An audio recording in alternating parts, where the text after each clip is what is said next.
오늘은 마가복음 7장 1절에서 23절까지 계명과 전통에 대해서 함께 나누겠습니다.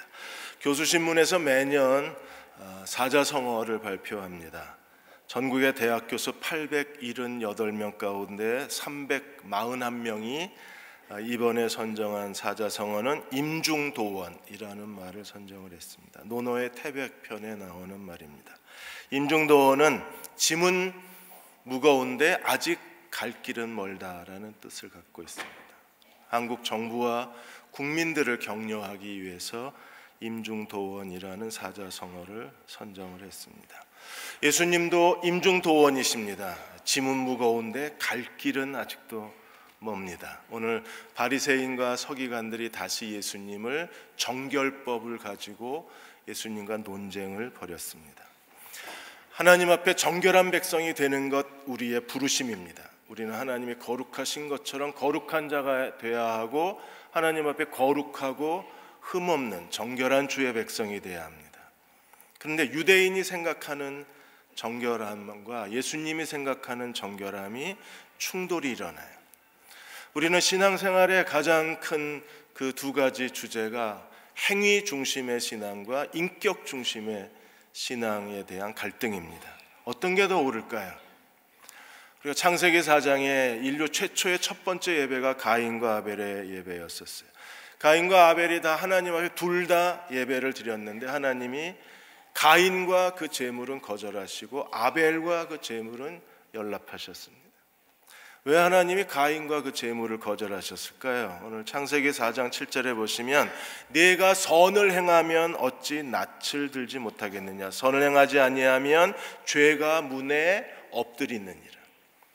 가인은 아벨과 똑같이 하나님께 예배라는 행위를 드렸습니다. 예배를 드렸지만 그러나 가인은 여전히 선을 행하지 않는 사람이었어요.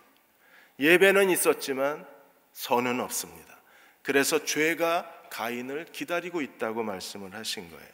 그리고 말씀하시기를 죄가 너를 원하나 너는 죄를 다스릴지니라. 예배와 선이 합쳐져야 비로소 죄를 이길 수 있지, 예배만 가지고는 죄를 이길 수 없는 거예요. 어떤 사람은 이렇게 말합니다. 나는 주일 성수 안 하지만 정직하게 살아. 아닙니다. 주일 성수도 해야 하고 정직하게 살기도 해야 합니다. 이건 마치 자전거의 두 개의 바퀴와 같아서 두 개의 바퀴가 동시에 굴러가야 우리가 원하는 길로 갈 수 있는 것과 같습니다. 오늘 어떤 일이 일어났을까요? 먼저 7장 1절에서 5절까지 바리새인과 서기관들이 예수님께 제자들을 고발을 했습니다. 7장 1절에 바리새인과 서기관 중 몇 사람이 예루살렘에서 예수께 왔어요. 어떤 사람들일까요? 마이어 박사는 아마 종교조사위원회들이 왔을 거라고 추정을 합니다. 그들은 예수님의 그 범죄를 찾아내고 그리고 예수님을 고발하기 위해서 예루살렘에서 파견한 조사위원들입니다. 현장을 들켰습니다. 그들이 현행범을 잡았어요. 제자들 중에 7장 2절에 제자 중 몇 사람이 부정한 손, 씻지 아니한 손으로 떡 먹는 것을 현행범으로 잡았습니다.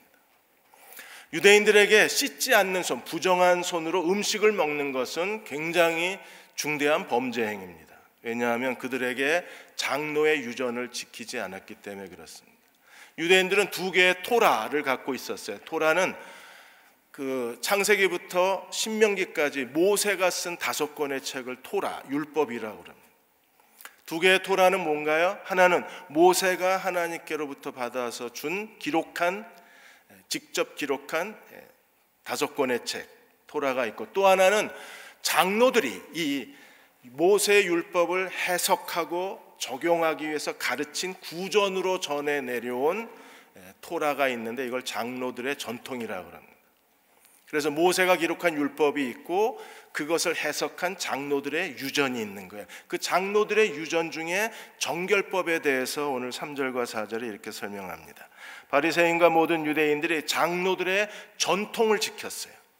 거기에 정결법에 이렇게 되어 있습니다. 손을 잘 씻지 않고서는 음식을 먹지 아니하며 반드시 손을 씻고 음식을 먹어야 돼요. 유대인들은 지금도 손을 씻고 음식을 먹습니다. 씻지 않고 먹으면 하나님 앞에 더러워진다고 생각을 했어요.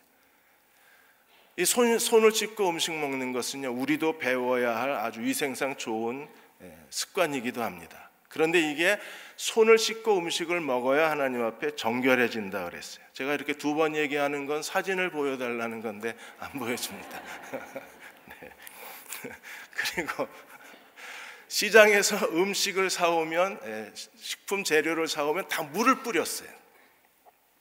물을 뿌리고 음식을 만들 수 있었습니다. 그리고 사람이 먹는 모든 음식을 담는 그릇도 잔과 주발과 녹그릇도 다 씻고 나서 음식을 담아서 식사할 수 있었어요.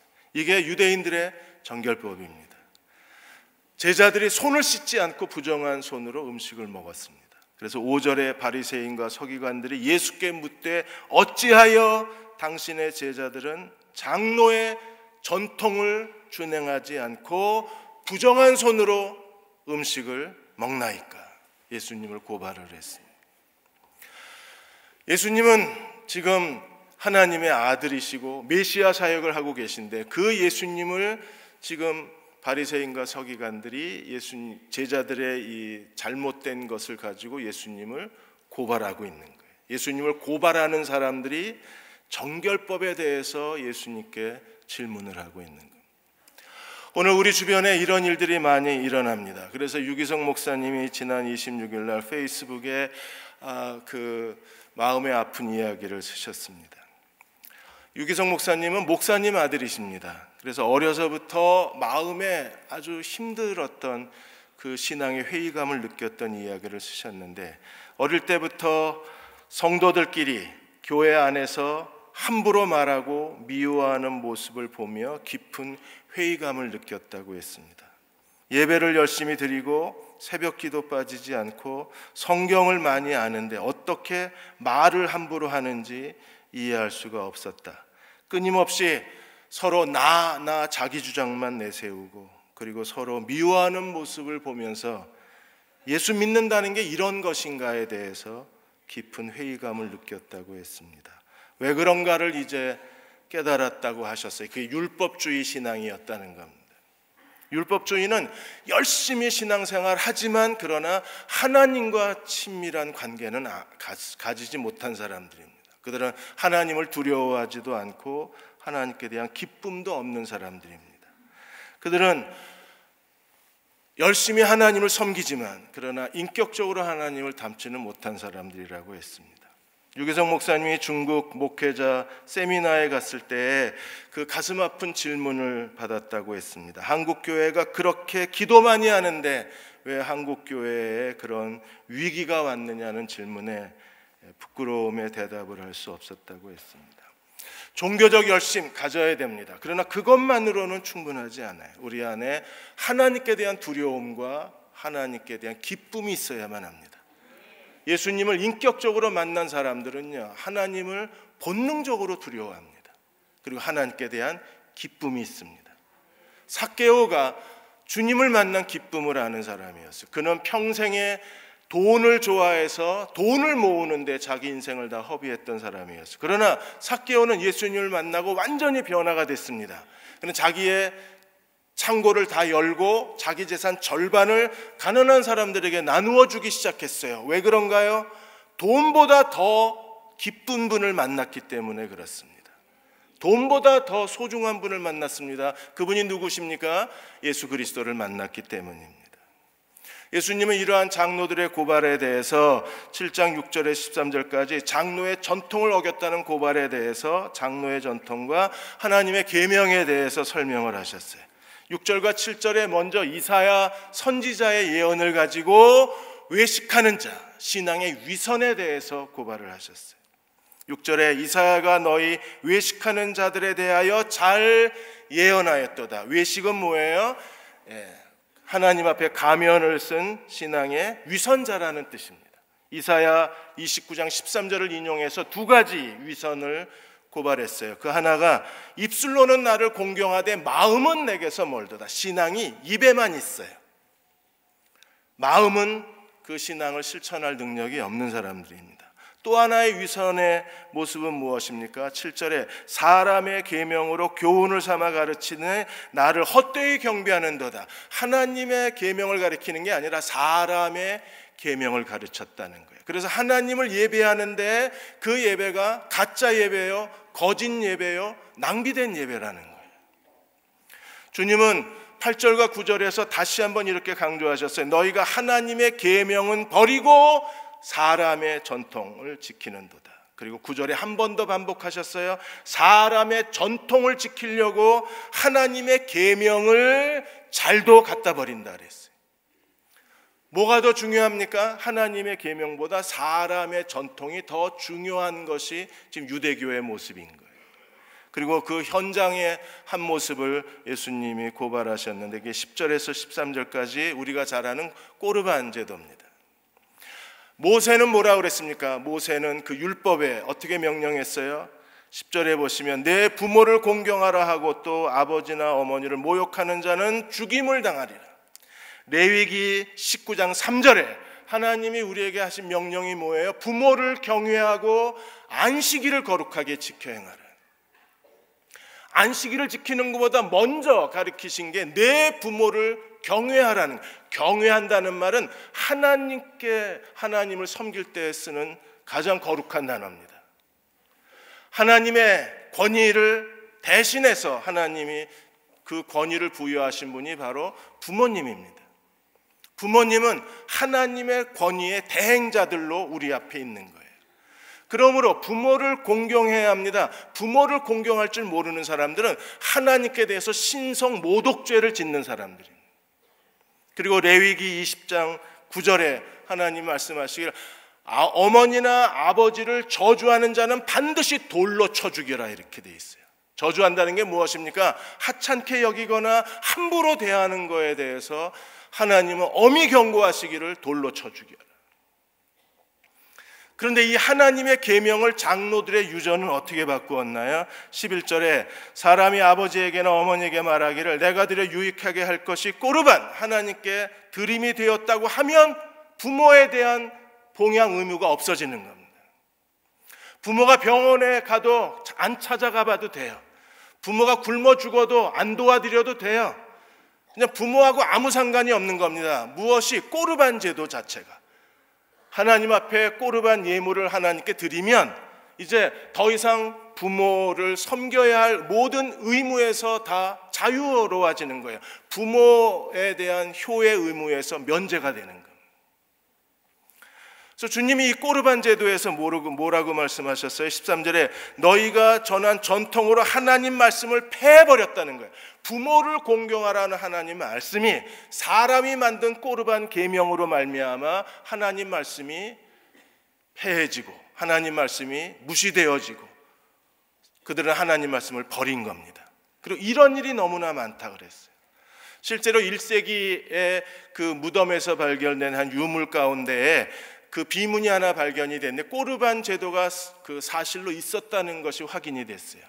그 유골한 비문에 이런 말이 써 있습니다. 이 안에 들어있는 모든 것은, 이 귀중한 것은 전부 꼬르반, 하나님께 바쳐진 예물이었다 이렇게 써 있어요. 꼬르반 제도가 사실이었던 거예요. 부모에 대한 그 의무에서 면제받으려고 사람들은 서둘러 하나님 앞에 몇 푼의 예물을 드리고 그리고 부모에게 등을 돌려버린 겁니다.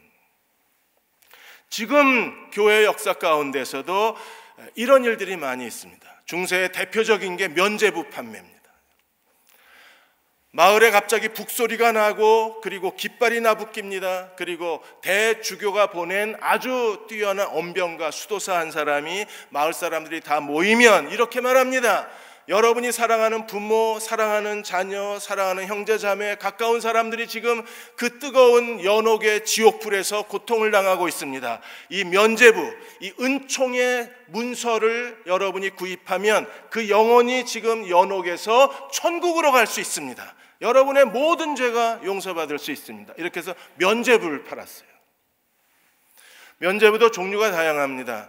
특정한 죄를 용서하는 면죄부가 있었고, 그 사람이 지은 모든 죄를 용서하는 그 포괄적 면죄부가 있어요. 이거는 재산의 한 절반 정도를 드리셔야만 이 면죄부를 구입할 수 있습니다. 그리고 죽을 때까지 지은 죄를 다 면죄받는 특별 면죄부가 있어요. 이거는 전 재산을 바쳐야 이 면죄부를 살 수 있습니다. 이 면죄부를 팔아서 그 11세기의 십자군 전쟁의 비용을 대고 우리가 아는 성 베드로 성당이 이 면죄부 판매한 돈으로 지은 성당입니다. 어떻게 우리가 용서받습니까? 면죄부를 사야 용서받는 게 아니라 예수 그리스도 앞에 우리의 죄를 고백하면 그리스도의 보혈로 우리가 용서를 받는 거예요. 80년대 한국에서도 아주 그 돈벌이가 잘 됐던 아이템이 하나 있습니다. 그게 성령 받아라예요. 우리가 기도원 같은 데 가면 성령 받으려면 감사헌금 바쳐라. 그것도 예배 때마다 바쳐라. 하루에 예배가 3번, 4번씩 있습니다. 그때마다 가서 헌금을 바쳐야 그래야 성령 받는 줄로 알았어요. 그리고 방언을 하려고 해도 하나님 앞에 헌금을 바쳐야 방언한다 그랬어요. 그래서 방언 받으셨나요? 우리 어떻게 성령을 받습니까? 예수 그리스도를 믿고 구원받으면 하나님이 우리에게 성령을 선물로 주시는 거예요. 그리고 우리 안에 계신 성령이 필요에 따라서 각 사람에게 나누어 주신 은사 중에 하나가 방언이었어요. 돈 주고 사는 게 아니라 구원받은 사람에게 하나님이 주시는 은혜였었어요. 그런데 우리가 이 하나님의 이 사람이 만든 계명으로 하나님의 계명을 우리가 버린 실수를 하고 하나님의 계명을 무시하는 그런 신앙생활을 해왔었습니다. 주님이 이제 14절에 23절까지 마지막 교훈으로 음식과 마음에 대해서 가르치셨어요. 그럼 어떻게 해야 정결해지는가? 7장 14절 16절까지 먼저 새로운 장로들의 유전의 정결법이 아니라 예수님이 새로운 정결이 무엇인가에 대해서 선언을 하셨어요. 14절에 무리에게 말씀하시기를 내 말을 듣고 깨달으라. 그리고 15절에 이게 정결입니다. 장로들의 유전은 사람을 정결케 하지 못하고 이게 하나님 나라 정결이에요. 어떻게 해야 되나요? 무엇이든지 밖에서 사람에게로 들어가는 것, 밖에서 사람에게 들어가는 것은 능히 사람을 더럽게 하지 못하되 사람 안에서 나오는 것이 사람을 더럽게 하느니라. 정결에 대한 완전히 새로운 제도를 주님이 선언을 하셨습니다. 호세아 6장 6절에 보시면 새 번역에 이렇게 되어 있습니다. 내가 바라는 것은 변함없는 사랑이지 제사가 아니다. 불살라 바치는 제사보다 너희가 나 하나님을 더 알기를 원한다. 하나님은 우리에게 제사를 원하셨어요. 그러나 제사만으로 의무가 끝난 것이 아니라 제사를 드리는 사람은 하나님 앞에 반드시 드려야 될 또 다른 제사가 있습니다. 그것이 뭐예요? 하나님을 변함없이 사랑하는 것. 우리 하나님 앞에 번제를 드려야 합니다. 그러나 번제를 드렸다고 거기서 끝난 것이 아니라 하나님을 아는 지식을 가져야만 합니다. 단순히 종교 의식과 행위에서 끝나는 게 아니라 하나님이 원하시는 인격적인 성숙함이 우리에게 있어야만 되는 거예요. 예수님이 이 땅에 계시는 동안에 유대 종교, 유대 율법적으로 부정한 사람들을 주님이 치유하시고 구원하셨어요. 더러운 귀신 들린 사람, 유대 율법으로는 이 사람은 부정한 사람입니다. 그러나 예수님은 그 더러운 귀신 들린 사람을 치유하셨습니다. 나병 환자 절대 만지면 안 됩니다. 그러나 예수님은 가서 덥석덥석 만지시고 주의 이름으로 깨끗하게 하셨어요. 모든 부정한 것을 정결케 하시는 분이 예수님이십니다. 유대인들은 부정하다고 경멸했지만 예수님은 부정한 자를 찾아가셔서 치유하신 분이셨어요. 그리고 혈루병으로 12년 동안 혈루병을 앓던 여인도 예수님이 치유하셨습니다. 야이로의 딸이 죽었을 때 그 죽은 시체를 찾아가셔서 죽은 딸을 다시 일으키신 분이 바로 예수님이셨어요. 부정한 걸 정결케 하시는 분이십니다. 그리고 마가복음 7장에서 이제 예수님은 이방인들, 유대인들이 부정하게 생각하는 이방인들, 수로보니게 여인의 딸을 고치시고 두로와 시돈에서 주님께서 권능을 행하시고, 주님은 부정하다고 멀리하신 게 아니라 부정한 자를 찾아가셔서 구원하신 하나님이셨어요. 이번에 네덜란드에서 헤이그에서 24시간 예배드리는 교회가 하나 있었습니다. 무려 2달 동안 지금 24시간 예배를 드립니다. 저분은 제가 모르는 사람입니다. 네덜란드 TV 방송의 여자 앵커입니다.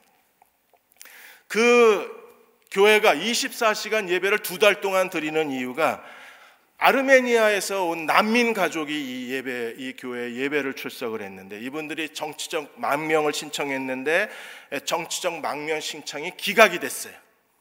그러면 이제 경찰이 와서 이 아르메니아 가족을 체포하고 국경 밖으로 추방해야 합니다. 근데 교회에 온 이 난민들을 그냥 경찰이 와서 체포하고 추방하게 내버려 둘 수가 없잖아요. 그래서 교회 분들이 의논을 해서 네덜란드 법에 교회가 예배 드리는 동안에 절대로 경찰이 예배당에 못 들어옵니다. 그래서 예배 드리자 이렇게 해서 24시간 예배, 경찰 못 들어오게. 너무나 아름다운 예배 아닌가요? 이 사실이 알려지자 그 헤이그시에 있는 많은 그리스도인들이 다 와서, 왜 한 사람이 24시간 예배드리기 얼마나 어려워요. 그러니까 계속 번호표 들고 자기 순서에 따라서 계속 예배를 드리는 거예요. 가고 싶지 않으십니까? 그 예배. 교회가 해야 될 중요한 일이 뭐예요? 의식적으로 부정한 사람이라고 해서 우리가 멀리할 것이 아니라 오히려 예수님은 부정한 사람들을 찾아가셔서 정결케 하신 하나님의 아들이셨어요. 그래서 17절에서 23절까지 제자들에게 다시 이 사실을 가르쳐 주셨습니다. 밖에서 들어가는 게 더러운 게 아니라 안에서 나오는 게 더럽다. 제자들이 깨닫지를 못했습니다. 그래서 다시 예수님께 질문했을 때 18절에 왜 너희가 깨닫지 못하느냐고 하시고 아주 친절하게 자세히 설명을 해주셨어요. 무엇이든지 밖에서 들어가는 것이 능히 사람을 더럽힐 수 없다. 여러분, 밖에서 들어오는 음식은 사람을 더럽힐 수 없습니다. 왜요? 그 음식이 사람의 마음으로 들어가는 게 아니라 음식이 어디로 들어가요? 사람의 배로 들어가요. 위와 창자로 들어갔다가 어디로 갑니까? 화장실에서 없어집니다. 그래서 19절에 이는 마음으로 들어가지 아니하고 음식은 마음으로 들어가지. 아무리 더러운 음식을 먹었다고 그 사람이 더러워지는 게 아니에요. 왜?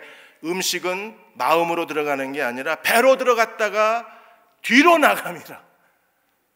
그래서 음식은 깨끗하다는 겁니다. 여러분들 다 음식 드시죠? 마음으로 들어가나요? 배로 들어갑니다. 그리고 음식은 어디로 빠져나가나요? 몸에 계속 있나요? 아닙니다. 화장실에서 없어집니다. 그래서 음식을 먹는다고 사람이 부정해지는 게 아니었어요. 근데 장로들의 전통은요, 음식에 물을 뿌려야만 정결해진다고 가르친 겁니다. 얼마나 맛있었을까요? 피자가 새로 왔는데 피자에다 물 다 뿌리고 맛있었을까요?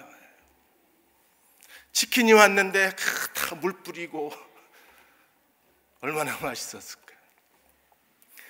음식에 물을 뿌린다고 정결해지는 게 아니라 음식이라는 것 자체가 사람 입으로 들어와서 배로 들어가서 화장실에서 사라지는 거기 때문에 사람을 더럽힐 수 없어요. 오히려 뭐가 사람을 더럽힙니까?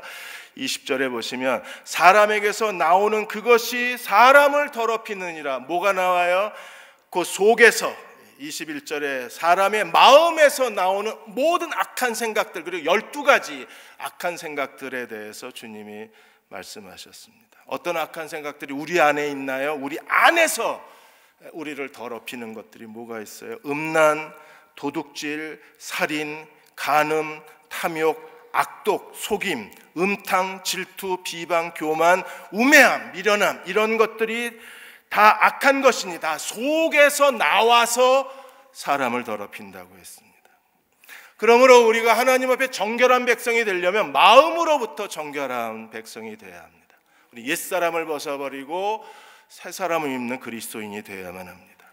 신앙의 행위도 성실해야 되지만 종교 행위의 성실한 만큼 우리에게 중요한 것은요, 마음이 정결한 그리스도의 종들이 되어야 돼요. 왜 마음이 중요할까요? 여러분, 사람 됨이 더 성숙해지면 사람 됨이 성숙해지는 것만큼 하나님이 우리에게 더 좋은 기회를 주시는 분이십니다. 이게 겸손과 은혜의 법칙이에요. 베드로전서 5장 하반절에서 7절까지 세 번역에 보시면 겸손과 은혜의 법칙에 대해서 이렇게 설명하셨습니다. 모두가 서로 겸손의 옷을 입으십시오. 우리는 다 하나님 앞에 겸손의 옷을 입어야 합니다. 왜 그렇게 해야 합니까? 하나님께서 교만한 자를 거절하시고 겸손한 자에게 은혜를 주시기 때문입니다. 왜 겸손의 옷을 입어야 해요? 그래야 하나님이 은혜를 주십니다. 어떤 은혜를 주시나요? 제일 먼저 6절에 하나님의 능하신 손 아래서 겸손하십시오. 때가 되면 그분이 여러분을 높이실 것입니다. 하나님의 때가 되면 내 인생에 가장 적절한, 가장 최고의, 가장 필요한 기회를, 하나님의 기회를 주셔서 하나님이 나를 높이시겠다고 약속을 해주셨어요. 사람 됨이 중요한 겁니다. 우리가 하나님 앞에 겸손한 사람으로 하루하루 하나님께 신실하게 살아갈 수만 있다면, 겸손의 옷을 입고 우리가 행동할 수만 있다면, 하나님은 때가 되면 우리에게 기회를 주시고 우리를 높여주실 것입니다. 그리고 겸손의 은혜의 또 다른 모습은 뭐예요? 7절에 여러분의 걱정을 모두 하나님께 맡기십시오. 하나님이 여러분을 돌보고 계십니다. 여러분의 걱정을, 우리는 정말 걱정이 됩니다. 내년에 한국 경제가 어떻게 될지, 내년에 우리 아이들은 어떻게 될지, 내 인생은 어떻게 될지 걱정이 많습니다. 그러나 겸손한 자에게 주님이 어떤 은혜를 주시나요? 우리가 걱정하는 모든 것을 하나님이 돌보아 주실 것을 약속해 주셨어요. 그러므로 겸손해야 합니다. 겸손함으로 하나님이 주신 기회를 얻었던 사람이 바로 다윗이었어요. 다윗은 하나님 마음에 합한 사람이었습니다. 그는 겸손한 사람이었어요. 그는 사람들에게 기쁨을 주는 사람이었어요. 그 다윗을 하나님이 들판의 목동에서 어떻게 하셨나요? 이스라엘의 두 번째 왕으로 세우시고 어떻게 하셨습니까? 메시아 가문에 하나님께서 대표로 세우신 거예요. 나단 선지자를 통해서 이렇게 말씀하셨습니다. 사무엘하 7장 8절 9절에 내 종 다윗에게 이렇게 말하라. 하나님이 그 나단을 통해서 주신 말씀은 내가 너를 목장곧 양 따르는 데서 데려다가, 하나님이 다윗을 어디서 데려왔어요? 들판에 보잘것없는 하찮은 목동 중에 하나였던 다윗을 데려다가 어디에 세우셨습니까? 내 백성 이스라엘 주권자로 세우고 이스라엘 두 번째 왕으로 기름 부으신 분은 누구십니까? 하나님이십니다. 거기서 멈추는 게 아니라 하나님은 또 하나 놀라운 약속을 주셨어요. 내가 가는 모든 곳에서 내가 너와 함께 있으리라. 내 모든 원수를 내 앞에 멸하리라. 그리고 땅에서 위대한 자의 이름같이 내 이름을 위대하게 만들어 주리라 그랬어요. 겸손한 자들은 오늘도 다윗처럼 하나님의 인도하심을 받습니다. 데려다가 하나님 세우시고 그리고 위대한 자로 만들어 주시고, 우리는 뭐 다윗처럼 유명한 사람이 되고 싶지는 않습니다. 그러나 내 자신에게 정직한 사람으로 살고 싶습니다.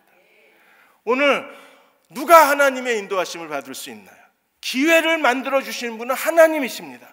하나님이 어떤 사람의 기회를 만들어 주실 수 있어요? 다윗처럼 하나님 마음에 합한 사람들, 겸손으로 옷 입은 사람들입니다. 겸손한 사람들에 대해서 바울은 골로새 3장 12절에 이렇게 설명했어요. 그 안에서 나오는 게 인격적인 사람. 그러므로 여러분은 하나님이 택하심을 받은 거룩하고 사랑받는 사람답게 그랬어요. 하나님이 여러분을 선택하신 것을 믿으십니까?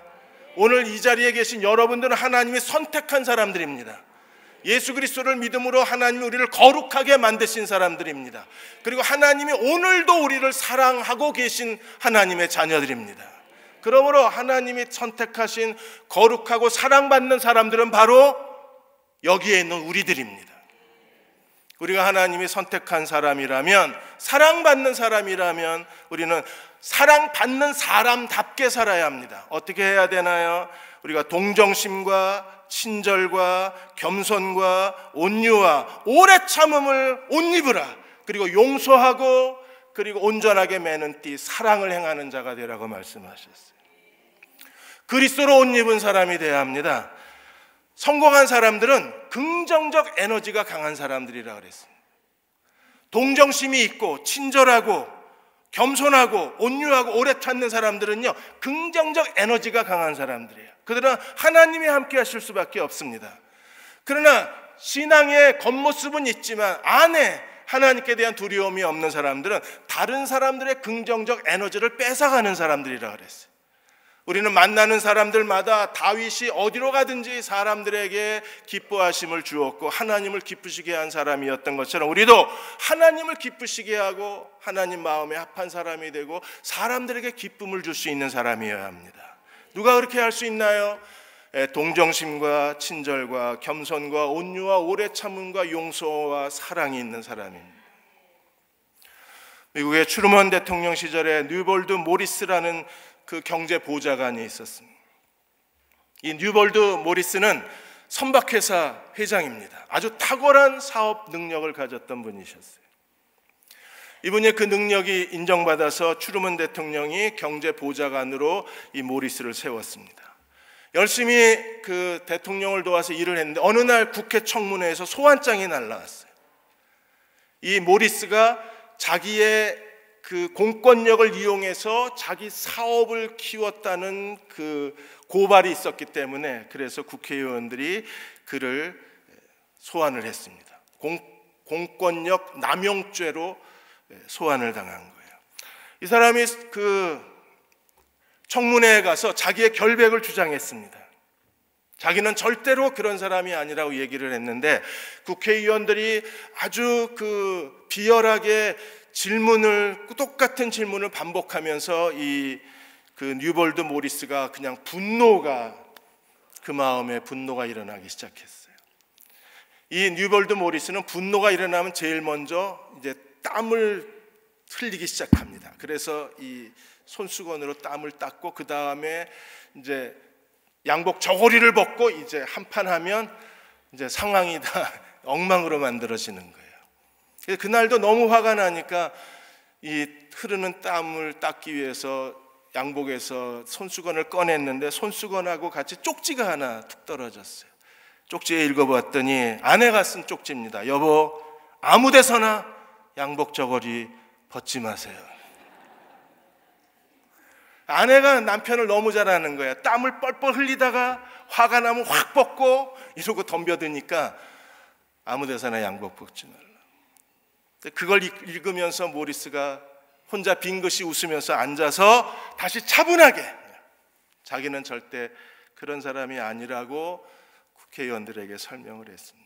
그래서 이 청문회가 끝나고 나서 이제 의원들이 와서 궁금한 거예요. 도대체 그 쪽지가 뭐길래 당신이 그렇게 성난 황소처럼 덤벼들다가 갑자기 이렇게 차분해진 이유가 뭐냐. 그래서 쪽지를 보여줬습니다.